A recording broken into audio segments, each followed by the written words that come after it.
What a dickhead, eh? Barry Plum, thanks, mate. So apparently even my iPad wasn't... We'll try this. Apparently even my iPad wasn't recording. Now it's flat. That's what happened there. I'm on a roll and the bloody iPad goes through. Can you hear me on this one? I'm on my phone now. I got my phone set up. Hopefully you can hear me. So it looks shit, but anyway, we'll work with it. What IP? What's IP? Come on, Charlie Houston, you're using... I'm an old dude, man. What up? What up? Hello, mate. Anyway, hopefully you guys are coming back on. Jeez. Sorry. Apparently this wasn't even charging. I'm going well tonight. All good, but... Brownie, what am I doing? Late Skinner's back on. I'll wait for a few more to come back on. Hopefully one job. I know. Oh, I know. Actually, I was looking at laptops this week. I've started to have a look at laptops, and I'll pick one, and we'll do that. And I got a camera to go with that. And I keep talking about it. I just haven't done it. Deep Ferris. Hello, mate. Hi. 20. Hey, thanks for tuning back in. I got a few coming back. I've lost a few, but anyway, we'll move on. I just gave you a wrap too, mate. Look, sure you want to work with this bullfed. All good, no stress. They're coming on. Time of the day, you look good, mate, and healthy. Thanks, mate. Shagga just saying all good. Just want to look good and healthy, mate. I'll be honest with you. Yesterday I had a shit day. I felt bloody terrible, eh? I had to get a tooth out last week. One of the big back ones, molar, is it? Molar. I got a molar out. I put my back out because I'm old, and I've been trying to cope with that. So it's actually just to give you a bit of a useless information. I put my back out, and when I give that a tweak. And history tells me, because I used to go to the chiropractor a lot because I carry too much weight and I'm fat and I'm old and don't do any exercise.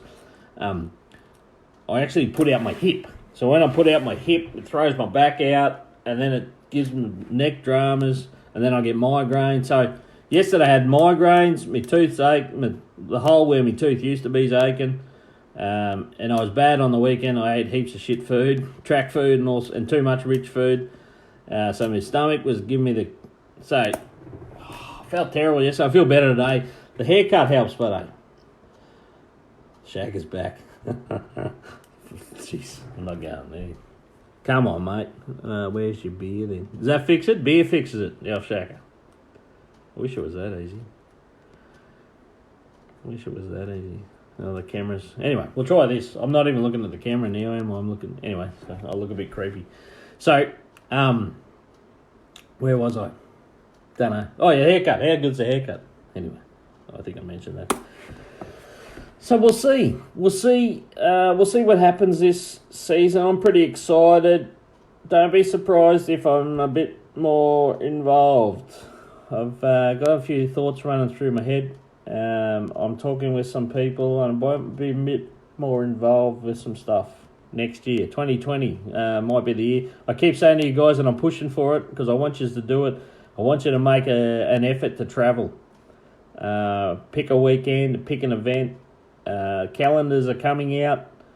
As soon as those calendars come out, travel. Do it. Go and do it. You know what I did on the weekend? And it's through drag racing that I did it, and I enjoyed it. So it's the new house and the chickens. Mate, I don't have the chickens. I left the chickens with Beck, my ex-wife, because they're her babies. But I'm sure they're going good. I'm sure they're fine because they're her babies. They're and that's what. See, this is what happens when I'm on my phone. Scott McLean sending me a video. You don't want to know. You don't want to know what Scott McLean sends me. Anyway. Road trip, there you go. Somebody's talking about a road trip. Road trips are best. Anyway, so what I did on the weekend, and it's always interesting. I guess we're sort of one-eyed sometimes. We're black and white, and drag racing's pretty much it. And I do power cruise events, and I did the circuit racing event last year, and I enjoy a bit of circuit racing, spectating. But a mate of mine, crazy Matt Halpin, was up here, and he comes up to Gladstone and works with a couple other races up here from time to time. Race here. There you go, Lay Skinner chipping in. Yep, we'll get back to that in a second. Now we're back on the politics. Lay Skinner, he loves it. He loves it. Show us the house, something different to it. Yeah? Well, there you go. I haven't even mentioned it. I've got some news. I'm up here with some awesome people. I've really fell on my feet, and I've found some really amazing people. And I'm still living with Mark and Anita. I don't know what I'd do without you guys. You've been fantastic. And I have actually been looking for a place. I did get knocked back on a place, I think I mentioned early in the piece. And then I got a bit fussy with my dodgy knees and that. I decided I'd get a bit fussy, so, I wanted a shower that I don't have to bloody climb in the bath. I didn't want too many steps. I wanted something that was fairly new.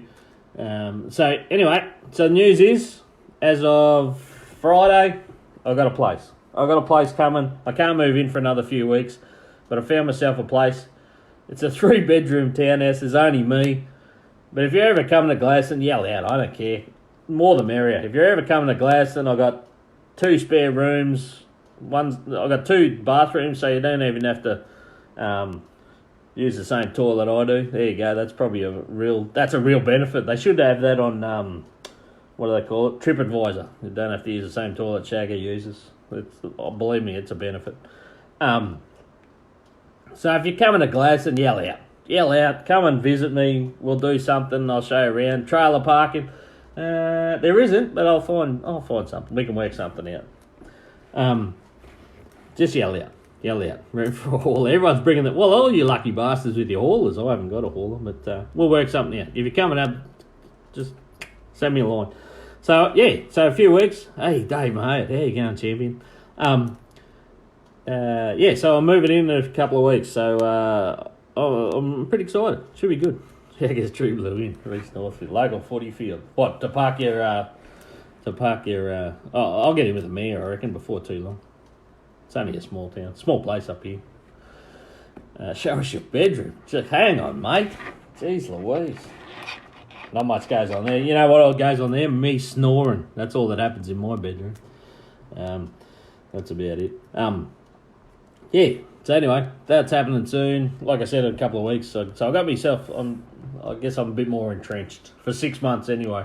I've got I'll have a new pad. So there you go. That's exciting, isn't it? I was pretty excited. What are we talking about? I can't remember. Tammy Goldthorpe. Tammy Goldthorpe's on. Hello, legend. You're a champion. You and Den. Probably 2 of the best races you've ever seen. I'm moving up and a couple of you have to grab a beer. There we go. Yeah, mate. No doubt. Hope you get a good coffee table. Oh, jeez. Coffee table. I'll tell you that story.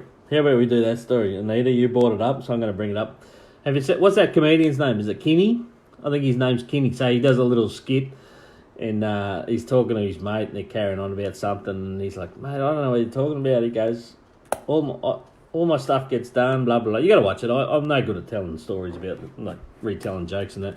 But go and find Kinney, go and find the coffee table story. He cracks on about everything getting done by the coffee table. He said he just leaves it there. He drops his laundry on the coffee table, and he wakes up in the morning and it's washed, folded. And I got that up here. My coffee table's pretty good up here too. It didn't work last week. I don't know if it coincided with the fact that Mark and Anita are away for the week and I was on my own. But the coffee table didn't bloody work, so I had to do some of my own washing and that. Anyway, right here. There you go. I do snore on trips. Oh, God. I do snore on trips. What are we talking about? I can't remember. Does it matter? I don't even think it matters. So that's happening soon. What are we all doing for Chrissy? What are we all doing for Chrissy? Is it the time we all prepare for the new season? We clean out the trailer. We update some stuff. We freshen up the motor. We off drag racing. I mean, what's your interest outside of sport? Oh, there you go.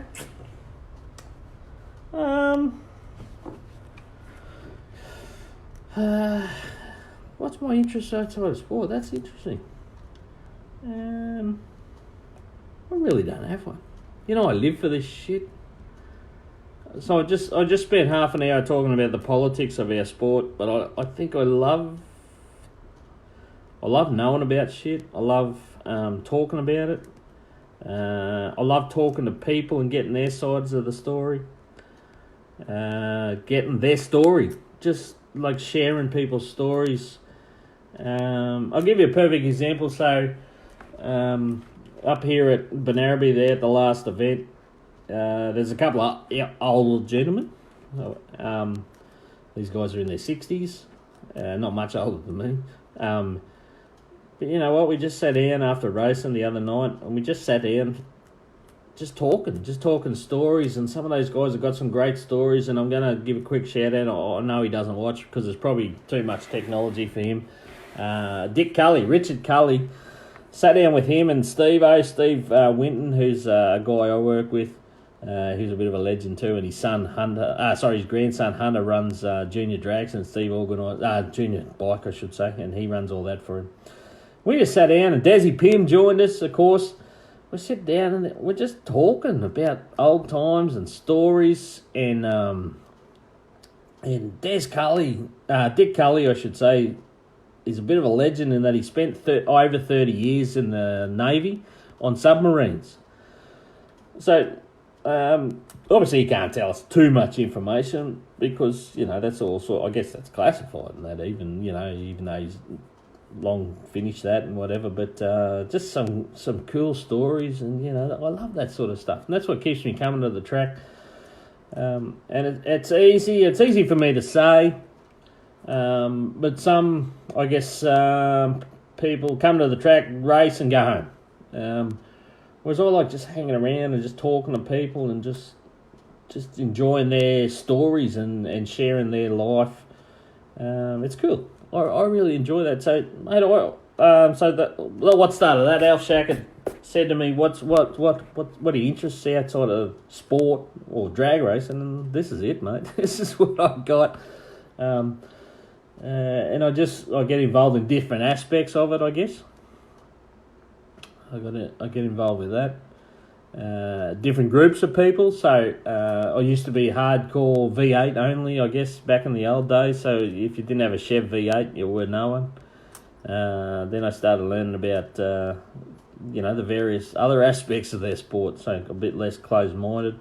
Rotaries and four cylinders and sixes and bikes and, so I got groups of people that I can just hang out with, and we talk common stuff and we share stories, and they tell me stuff about what they're up to and their bikes or their cars or whatever, and that's part of my family. And you're all my big family, honestly. You're honestly all my big family, and then I've got other people that don't even race but go to the track. I'll give you a perfect example. So when I was heading back a couple of weeks ago to Willowbank to get the rest of my stuff, some good friends of mine reached out, and that was Rick and Tracy Barron. And those guys, they don't race, but so Rick does batteries down there. Rick and Tracy they sell batteries, and he's got a very good business there. And they've been sponsors at the track there for a while, and they just get along to the track, and so they reached out to me and they said I'd already organised some accommodation. I crashed at a mate's place on the Friday night, but they said, "You come and crash at our place on the Saturday night," and that's just it's awesome. That's awesome, and I really appreciate stuff like that. So thanks, guys. It means a lot, and like I said, you just a lot of people are there for me whenever I need, so that's good. Well, you win. I'm trying to grow watermelon apiece. Elf Shagga. So Elf Shagga, if you don't know him, you probably do. So he's got that bright orange Lamborghini, and in his spare time he's trying to grow watermelon and peas. I love it. You still got the chooks, mate. I think the young fella talked to you and getting some chooks, and so that's cool. Hey, that's cool. That's what it's all about. Thanks for sharing. Adam Layton sounds back. Oh, good. There you go, mate. Probably because I changed to the phone. I don't know why to make a difference, but anyway. I'm getting into the Harley stuff, obviously. It's that's because of my new job, so that's a lot. I'm really starting to get my head around that. And we got some stuff planned, so keep an eye on that. But For those of you that know Mark, that I work for, and the Harbour City Harley Davidson team up here in Gladstone have put a bike together. It's a Fat Bob, and M8 is the new, the latest generation of Harley engine, and we cannot find a quicker M8 powered street registered bike in the world that we know of. It's definitely in Australia. And from what we can understand, the quickest in the world. So that's cool. The boys have been pushing for that 9. Blair Pennington's one of our wonderful staff members up here now, and everybody knows Blair from many years of racing. And of course, his just skills, his tuning skills and that. So Blair had to go on the bike at Benaraby last week, and the conditions weren't great. The track was wasn't great to start with, but it definitely come around.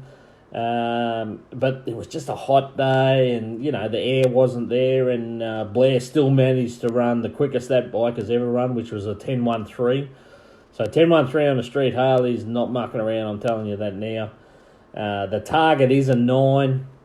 But it was always in the planning, but what Mark and the team had decided to do this week, and I shared the post, and I'll continue to share the posts as they come up. We bought a road glide.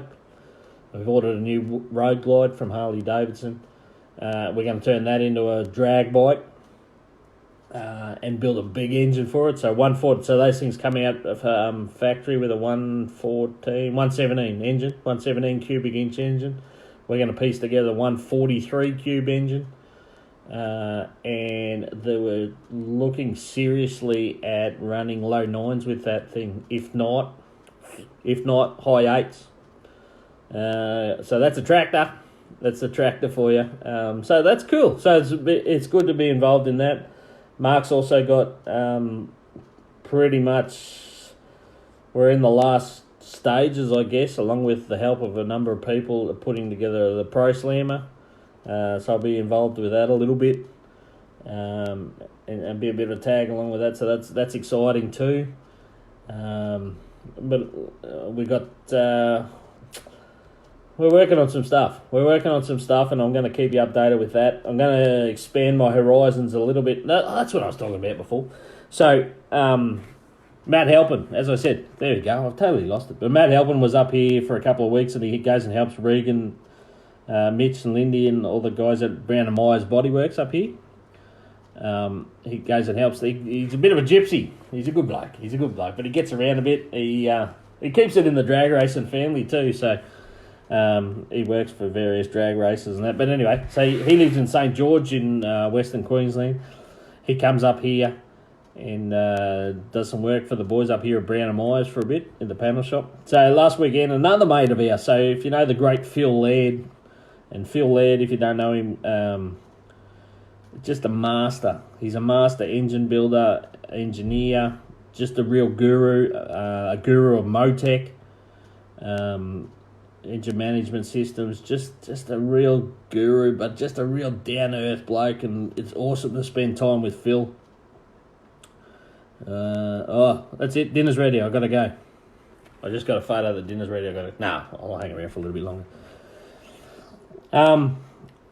So Phil, what a lot of people don't know, and of course Phil's the crew chief and does all the work for Scott Porter, Racing, which is, and when you talk about the fastest Nissan-powered drag car in the world, with a 603, Phil's largely responsible for all that because he's the guy that makes it work. He's done V8 supercar engines. He does speedway engines. He does so much. He gets involved in you can just keep rattling them off. He tunes Pike Peak cars. He tunes World Time Attack cars. The man's just a guru. So anyway, what a lot of people don't know about Phil, and I didn't really realise either, is that he's into the speedway in a big way, and he's got his own 2 cars, and they're called late models. So I'm just totally learning. So anyway, him and his son were bringing 2 cars up to a round of the speedway at Bundaberg last weekend. So I said to Matt, I wouldn't mind going and have a look. So I've been to Speedway twice in my life. I went when I was a kid with the old man, and from memory it was pretty shit. I didn't enjoy it at all. I don't know why. Probably because he didn't really want to go, but he thought he'd take me. Anyway, it is what it is. I went probably 4 or 5 years ago with a group from Willowbank Raceway. Some of the officials and that make a yearly pilgrimage for the Boxing Day event for the Speedway. And I went to that, and I didn't really enjoy it. I was impressed by sprint cars. And I was impressed by the sprint cars, just like power wheel standing down in the straight and that, but I didn't get, I don't know, the venue just was, I felt, like, I laughed because it was like $35 to get in, and they wet the track, and I understand why they do that, so maybe we just sat in the wrong spot, but you get smashed by mud for the first hour or so's racing because it just sprays up all into the mound and that. And then that dries out and it turns to dust, and then you can't see anything because you're choking on dust. So I was like, and then they charge you $15 to get into the pits, but you can't see anything because everything's covered in mud and dirt. So I thought, I wasn't really interested in that, but maybe because I was just spectating. So anyway, on the weekend, Matt and I make the trek. I had to work Saturday morning. He did a little bit of work too. We made the trek. We went down to Bundaberg and we watched the Speedway, and I loved it. I really enjoyed it. And I think it was because we were involved a little bit, so I didn't do much. I just helped out a little bit here and there and held the torch. But some of the racing was really cool. Some of the grassroots racing was cool. They have a thing called street stock. They have a bracket class called street stock, and it was pretty much like BA Falcons and VY and VZ Commodores, and they run just V6s, and I think they're all manual. And they've got to be pretty fully caged out just to protect them and that. And I think by the looks of it, some of them just had fiberglass panels and that. But there was like 12 of them in a race, and some of the stuff was really cool. Some of the racing was awesome, like just to watch, and they bump each other, and this. I heard that one on the weekend. So it was really cool, and like some of the racing, like you could go into a corner and you bomb a corner. There was one guy who was in the lead. He bombed the corner, and he went from first to sixth. Like 5 cars went round him because he bombed the corner, and then he had to make his way back through. And so it was interesting to watch. And then these late models things. So young Timmy had a bit of an incident putting it in the wall and broke a hub on the right-hand front. So then we got getting spares, and we're in the dirt, and we're pulling bits off, and I was just holding the torch. I wasn't doing much at all, but so you're doing that, and you're getting it smashed back together to get it back out there on the track for the next race, and I don't know, it was pretty cool. So I was interested to see that, and Phil shared a bit of his knowledge. I'm not going to say a lot. He shared a little bit, and I enjoyed that, and I enjoy just learning new things. So these cars, crazy looking things, they're like all got fiberglass bodies and that, but you got like a shock on the front too, and then you got 2 shocks on the left rear, and then a shock on the right rear, and then you got a shock in the middle of the car. So like the frame basically, it's like an overcomplicated, like full length nothing compared to what these things work, how these things work. So it was really interesting. So what you need to make the car do, you need to make it sort of really kick up in the back and push into the ground to go around corners. So you've actually got to accelerate hard into the corners for the car to work. Otherwise, it's a bit like a boat. It's all a bit loose. And yeah, so that was cool to watch. And watching young Tim race was cool, and he did a really good job. And they lost a few along the way. And then, like, even the guy next door, Michael Jenner, I believe his name was, he went in the wall pretty hard in the second last race. So he wanted to make the feature. So, like, there was all us guys were on the car. All his guys were on the car. There's parts flying everywhere. Everyone's just borrowing, like, just lending him stuff to get back. Like, the shock that Phil used, so he bent his shock, and Phil gave him a shock, and then Phil's later telling me that's like a $3,000 shock I just lent him to make that race. So that's cool, There was an ugly incident up there as well. And from what I understand, that's probably the last time that guy will ever race because he pulled some stunt in the pits, pushing another car through the pits. Was instigated a little bit by the other guy, but the guy's reaction was just ludicrous, and could have ended up really ugly. But they responded properly and they had the bloke removed from the premises, and.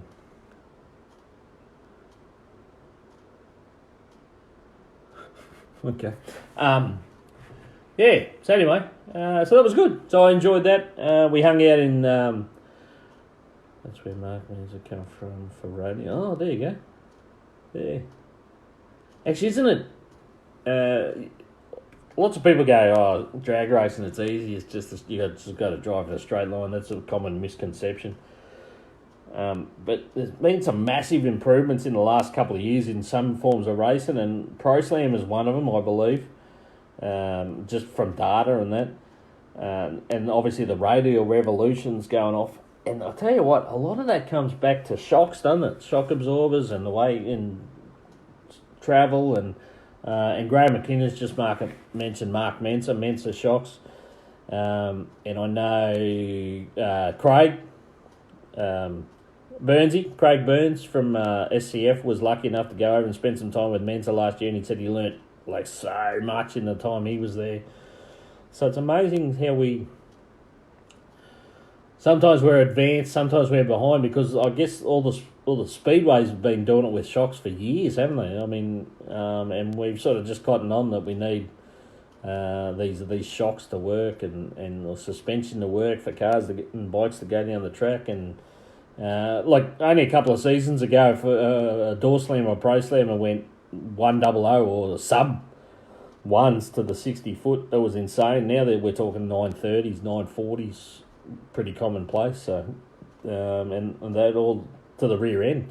That all comes back to the work and the technology in the rear end and shock absorber technology, and that's what keeps me going, All that sort of interesting stuff. So, so anyway, so it was a good weekend. It was totally something different. I put some photos up. I put some more photos up because I even got it in the mix. There's even a photo of me with my bum hanging out of my pants at one stage, just helping out, just getting in, having a go, and it was exciting. So, we got the other bloke, we got him back on the track. Like I said, Phil lent him a $3,000 shock. No questions asked. Just here, use this, get back on the track. Like three of us were working on the competitor's car to help him get out there. And I've seen that happen heaps of times at the drags, which is awesome too. So that's good. It's good. So what have we done tonight? We talked about. So I don't know. We'll see what happens in the next few weeks. Obviously, like I said, Benarabi got to make their decision. There is options there, and let's hope that it all gets resolved and everyone benefits, and we'll just see how it goes. So that's about it. I can smell my dinner downstairs. Geez, I'm very lucky. I'm very lucky at the moment. So I'm gonna have to fend for myself soon, but I appreciate what everyone's doing for me. It's helped me get through, and that's what you need to do. I guess you just need to surround yourself with good people. And do the right thing, and you get it back in return. Karma. That's what it is. All right, guys. Have a good week. I'll talk to you next week. I'm still Uber Eats. The life of a bachelor. Like I said, I'm still working on a few things. We'll keep you in touch. 2020 is looking fantastic. I'm going to plan a few things. We've got a few things coming. I've got a couple of little things in the background happening as well, so I'll let you know on that. And love is all. Keep your comments coming through. I think I still got that poll going, but if you didn't get a chance, please jump on there. I might share it again, and we'll keep voting on that, whether I go 7:30 or 8 o'clock. Congrats to all the other guys that are doing their thing. Congrats to everyone on a fantastic season. I'll still be doing this from week to week and just having some fun and talking some shit. All right, love is all. On that note, Shagga out.